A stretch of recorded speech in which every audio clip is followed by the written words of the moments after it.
दुनिया में अभी ज्यादातर देश वॉर में व्यस्त है और हर न्यूक्लियर पावर के पास एक बटन तैयार बैठा है। लेकिन असली सवाल अब शुरू होता है कि जब ये सब एक साथ फटेगा तब क्या होगा। आज हम इसी सवाल को पूरी गहराई से देखते हैं कि कल सुबह अगर न्यूक्लियर वॉर शुरू हो जाए तो इसका क्या इम्पैक्ट होगा। आप अपनी नॉर्मल लाइफ में बिजी हो, टीवी पर वॉर की खबरें चल रही है, आप सोशल मीडिया स्क्रॉल कर रहे हो तो सब कुछ नॉर्मल लग रहा है। तभी अचानक आपके मोबाइल पर जोरदार आवाज के साथ लाल रंग का एक अलर्ट आता है और स्क्रीन पर बड़ा बड़ा लिखा होता है, emergency alert, ballistic missiles threat inbound to India. और यहीं से आपकी जिंदगी का सबसे खतरनाक काउंटडाउन शुरू होता है। जस्ट इमेजिन, इसके बाद आपका रिएक्शन क्या होगा। आप सोचोगे शायद ये अलर्ट मैसेज गलती से आया होगा, लेकिन फिर दूसरा अलर्ट आता है, फिर तीसरा और चौथा। इसके बाद पूरे देश में सायरन बजने शुरू हो जाएंगे। हर बड़े शहर में सायरन की आवाज गूंज रही होगी और हमारे पास सिर्फ 30 मिनट, बस इतना समय बचा होगा। लेकिन इन्हीं 30 मिनट में दुनिया पूरी तरह से बदल जाएगी। ICBM यानी इंटरकॉन्टिनेंटल बैलिस्टिक मिसाइल्स उड़ चुके होंगे। रूस के साइलों से सैकड़ों मिसाइल्स निकल चुकी होंगी। अमेरिका की न्यूक्लियर सबमरीन से ट्राइडेंट मिसाइल्स लॉन्च हो चुकी होंगी। भारत, चीन, पाकिस्तान, उत्तर कोरिया, हर न्यूक्लियर पावर अब फैसला कर चुकी होंगी कि जवाब दो या चुपचाप मर जाओ। और अब ये वो समय है जब इंसान के हाथ से सब कुछ निकल चुका है। सबसे पहले मिनट में क्या होगा, देखो। सायरन की वजह से सड़कों पर अफरा तफरी मच जाएगी और हजारों बुजुर्ग और बच्चे इसी भीड़ के पैरों के नीचे रोन दिए जाएंगे। हर कोई चिल्ला रहा होगा, बाहर निकलो, सुरक्षित जगह चलो। लेकिन आप कहाँ जाओगे? हमारे शहरों में कोई पब्लिक बंकर्स नहीं है और ना ही हमारे बिल्डिंग्स में कोई शेल्टर है। आप सिर्फ नीचे वाले फ्लोर पर दौड़ते हैं। बाहर लोग सड़कों पर भाग रहे होंगे, कोई रो रहा होगा, कोई प्रार्थना कर रहा होगा, तो कोई फोन पर अपने रिश्तेदारों से आखिरी बार बात कर रहा होगा। लेकिन ये डर सिर्फ शुरुआत है, असली हमला अभी बाकी है। 15 मिनट बाद सबसे पहले EMP यानी इलेक्ट्रोमैग्नेटिक पल्स आएगा। फिर सभी मोबाइल फोन और सभी इलेक्ट्रिक कार्स बंद हो जाएंगी। बिजली के तारों में करंट नहीं रहेगा, इंटरनेट चला जाएगा और पूरे के पूरे शहर अंधेरे में डूब जाएंगे। आपके हाथों में मोबाइल तो होगा, लेकिन वो बस एक बेकार प्लास्टिक का टुकड़ा बन गया होगा। और अब वो पल आने वाला है जिसके बाद कुछ भी नहीं बचेगा। इसी भागदौड़ में 30 मिनट पूरे हो जाएंगे। मान लो अगर वो 1 मेगाटन बम किसी शहर के बीच गिरे तो क्या होगा। 1 मेगाटन यानी 10 लाख TNT के बराबर ऊर्जा। देखो, हिरोशिमा पर जो बम गिराया गया था वो 15 किलोटन का था। मतलब 1 मेगाटन हिरोशिमा से लगभग 65 गुना ज्यादा शक्तिशाली होगा। सबसे पहले जमीन से करीब 600 मीटर ऊपर आपको एक चमक दिखाई देगी। वो चमक इतनी तेज होगी कि आपकी आंखें अपने आप बंद हो जाएंगी। ब्लास्ट के बाद जो मशरूम क्लाउड बनेगा वो लगभग 20 से 25 किलोमीटर ऊंचाई तक जा सकता है, यानी स्ट्रेटोस्फीयर तक पहुंच जाएगा। देखो, कमर्शियल फ्लाइट्स 10 से 12 किलोमीटर ऊंचाई पर उड़ते हैं, मतलब ये बादल उससे दोगुनी ऊंचाई तक जा सकता है। 1 से 2 किलोमीटर के अंदर तापमान लगभग 100 मिलियन डिग्री सेल्सियस से भी ऊपर चला जाएगा।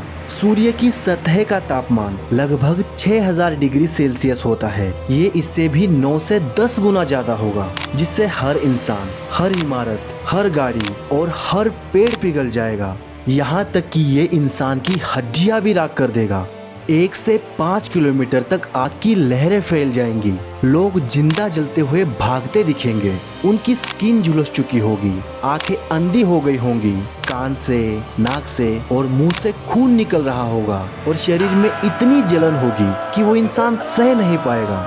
लेकिन अगर आप यहाँ तक भी बच गए तो असली खतरा अब शुरू होगा। 5 से 15 किलोमीटर तक ब्लास्ट की शॉकवेव इतनी तेज होगी कि उससे हर खिड़की टूट जाएगी। लोग उड़कर दीवार से टकराएंगे, कारें उलट जाएंगी, पुल, ब्रिजेस और बड़ी बड़ी बिल्डिंग्स गिरने लगेंगी। ये धमाका इतना पावरफुल होगा कि अगर आप 40 किलोमीटर दूर भी है तो भी शॉकवेव आपको गिरा देगी। धमाके की आवाज इतनी तेज होगी कि ग्राउंड जीरो के पास ये 240 से 280 डेसिबल तक पहुंच सकती है। 140 डेसिबल से कान का पर्दा फट सकता है और 180 डेसिबल इंसान के लिए जानलेवा होता है। लेकिन धमाके की आवाज 10 से 20 किलोमीटर दूर भी 150 डेसिबल से ज्यादा हो सकती है। मतलब कान का फटना और कांच का टूटना तय है। लेकिन असली दुश्मन आवाज नहीं, कुछ और है जो सबको मार देगा। न्यूक्लियर विस्फोट के बाद असली खतरा सिर्फ धमाका या आग नहीं होता, सबसे खतरनाक चीज होती है रेडिएशन। रेडिएशन मुख्य रूप से 2 प्रकार का होता है। पहला होता है प्रॉम्प्ट रेडिएशन।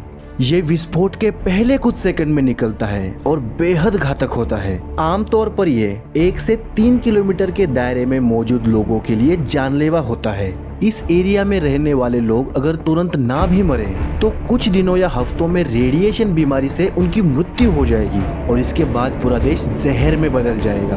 दूसरा और ज्यादा खतरनाक होता है रेडियो एक्टिव फॉलआउट।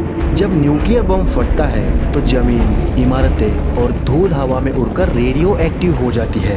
ये कण मशरूम क्लाउड के साथ ऊपर जाते हैं और फिर हवा के साथ दूर दूर तक फैलते हैं। मान लो अगर हवा लगभग 30 किलोमीटर पर आवर स्पीड से चल रही हो तो सिर्फ 24 घंटे में रेडिएशन 100 से 300 किलोमीटर दूर तक फैल सकता है। भारी रेडियो एक्टिव कण आमतौर पर 20 से 50 किलोमीटर के अंदर गिर जाते हैं, लेकिन हल्के कण सैकड़ों किलोमीटर तक दूर तक पहुंच सकते हैं। लेकिन ये जहर सिर्फ हवा तक सीमित नहीं रहेगा, ये आपकी हर सांस में घुल जाएगा। न्यूक्लियर विस्फोट 2 तरह से किया जाता है, एयर बस्ट और ग्राउंड बस्ट। एयर बस्ट में बम हवा में फटता है जिससे ब्लास्ट और गर्मी ज्यादा होती है लेकिन फॉलआउट कम होता है, जबकि ग्राउंड बस्ट में बम जमीन पर फटता है जिससे मिट्टी और मलबा हवा में उड़कर बहुत ज्यादा रेडियो एक्टिव फॉलआउट पैदा करता है। और जब ये दोनों मिल जाते हैं तब बचने का कोई रास्ता नहीं बचता। यही वजह है कि न्यूक्लियर वॉर में सिर्फ वो शहर नष्ट नहीं होता जहां बम गिरता है, बल्कि उसके आसपास के सैकड़ों किलोमीटर तक के इलाके भी लंबे समय तक रेडिएशन के खतरे में आ जाते हैं। फिर इस रेडियो एक्टिव फॉलआउट से बारिश के पानी के साथ जहरीली धूल नीचे गिरेगी। जो भी बाहर है उसकी त्वचा जलने लगेगी और पानी, दूध, सब्जियां, फल ये सब जहरीले हो जाएंगे। पहले हफ्ते में बिजली नहीं होगी, इंटरनेट बंद, बैंक बंद, एटीएम काम नहीं करेगा, पेट्रोल पंप सूख गए होंगे और दुकानें लूट ली गई होंगी। लोग घरों में बंद हो जाएंगे और धीरे धीरे पीने का पानी और खाना खत्म हो जाएगा। फिर हॉस्पिटल्स में बिजली नहीं होगी, ऑपरेशन थिएटर अंधेरे में होंगे और डॉक्टर खुद रेडिएशन से मर रहे होंगे। दवाइयाँ खत्म हो जाएंगी और पानी जहर बन जाएगा और अब इंसान प्रकृति से नहीं बल्कि भूख और प्यास से हार जाएगा। फिर शुरू होगा न्यूक्लियर विंटर। लाखों टन धूल और काला धुआं आसमान में चला जाएगा। इससे सूरज छिप जाएगा और तापमान 10 से 15 डिग्री गिर जाएगा। अकॉर्डिंग टू साइंटिस्ट, अगर सिर्फ 100 बम भी फटे तो 2 से 3 साल तक सूरज की रोशनी जमीन तक नहीं आएगी, जिससे पूरी फसलें बर्बाद हो जाएंगी और करोड़ों लोग भूख से मरेंगे और अब पृथ्वी पर अंधेरा ही नई हकीकत बन जाएगा। भारत में कंडीशन और भी भयानक होगी क्योंकि हमारी आबादी बहुत ज्यादा है, हमारे पास कोई बड़ा फूड स्टॉक भी नहीं है। रेडियो एक्टिव बारिश गंगा, यमुना, गोदावरी को जहरीला बना देगी, जिससे पीने का पानी भी नहीं बचेगा। छोटे शहर और गांव भी नहीं बचेंगे क्योंकि फॉलआउट हवा के साथ पूरे देश में फैल जाएगा।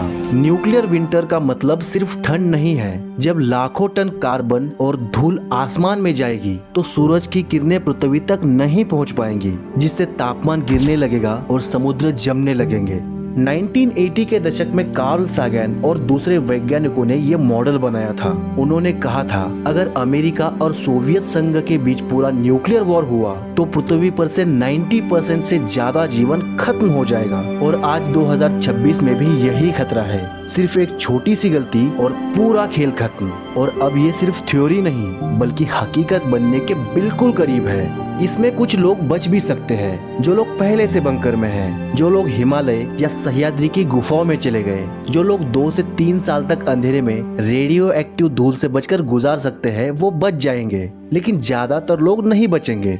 आपके पास अगर 6 महीने का खाना है, पानी है, रेडियो है और एक छोटा सा बंकर है तो शायद आप 6 महीने तक जीवित रह सकते हैं। लेकिन उसके बाद क्या? न्यूक्लियर विंटर में फसलें नहीं उगेंगी, जानवर मर जाएंगे, पानी जहरीला हो जाएगा और आखिर में जिंदा रहना भी एक सजा बन जाएगा।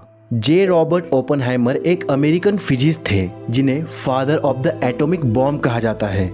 पहले परमाणु परीक्षण के बाद उन्हें अपनी आविष्कार की विनाशकारी शक्ति का एहसास हुआ। तब ओपेनहाइमर ने इस परीक्षण के बाद कहा था, I remembered the line from the Hindu scripture, the Bhagavad Gita.